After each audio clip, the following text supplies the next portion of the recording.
आज का बाइबल का वचन योशुआ का ग्रंथ अध्याय 24 वचन 14 से 29 और आज का सुसमाचार सन मती के अनुसार अध्याय 19 वचन 13 से 15। योशुआ का ग्रंथ अध्याय 24 वचन 14 से 29।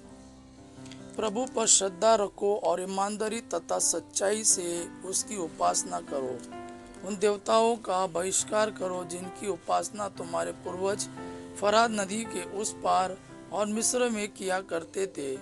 तुम प्रभु की उपासना करो। यदि तुम ईश्वर की उपासना नहीं करना चाहते तो आज ही तय कर लो कि तुम किसकी उपासना करना चाहते हो। उन देवताओं की जिनकी उपासना तुम्हारे पूर्वज नदी के उस पार करते थे, अथवा अमोरियों के देवताओं की जिनके देश में तुम रहते हो। मैं और मेरा परिवार हम सब प्रभु की उपासना करना चाहते हैं। लोगों ने उत्तर दिया, प्रभु को छोड़कर अन्य देवताओं की उपासना करने का विचार हमसे कोसों दूर है। हमारे प्रभु ईश्वर ने हमें और हमारे पूर्वजों को दास्ता के घर से मिस्र देश से निकाल लिया है। उसी ने हमारे सामने महान चमत्कार दिखाए हैं। हम बहुत लंबा रास्ता तय कर चुके हैं, बहुत से राष्ट्रों से होकर यहाँ तक आए हैं और सर्वत्र उसी ने हमारी रक्षा की है। हम भी प्रभु की उपासना करना चाहते हैं क्योंकि वही हमारा ईश्वर है।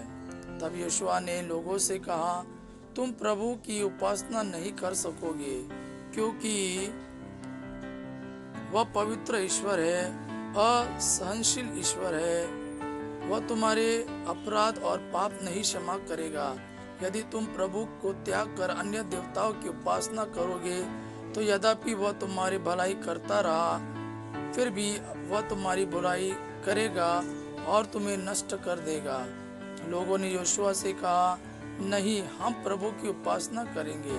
तब यहोशुआ ने लोगों से कहा, तुम लोग अपने विरुद्ध साक्षी हो कि तुमने प्रभु को चुन लिया और उसी की उपासना करोगे।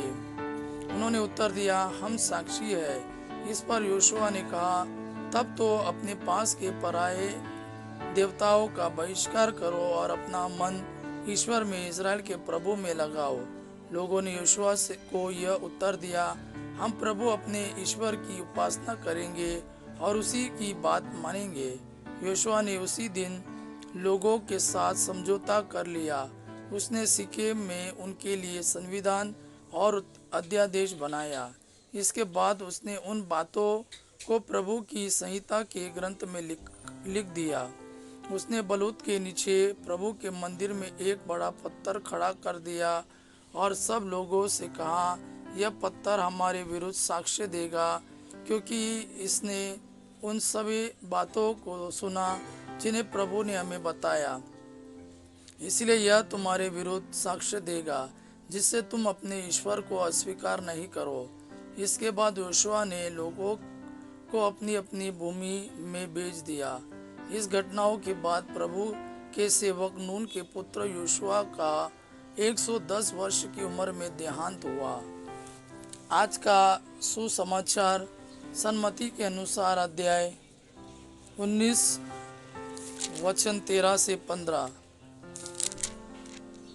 उस समय लोग ईसा के पास बच्चों को लाते थे जिससे वे उन पर हाथ रख कर प्रार्थना करें। शिष्य लोगों को डांटते थे, परंतु ईसा ने कहा, बच्चों को आने दो और उन्हें मेरे पास आने से मत रोको, क्योंकि स्वर्ग का राज उन जैसे लोगों का है।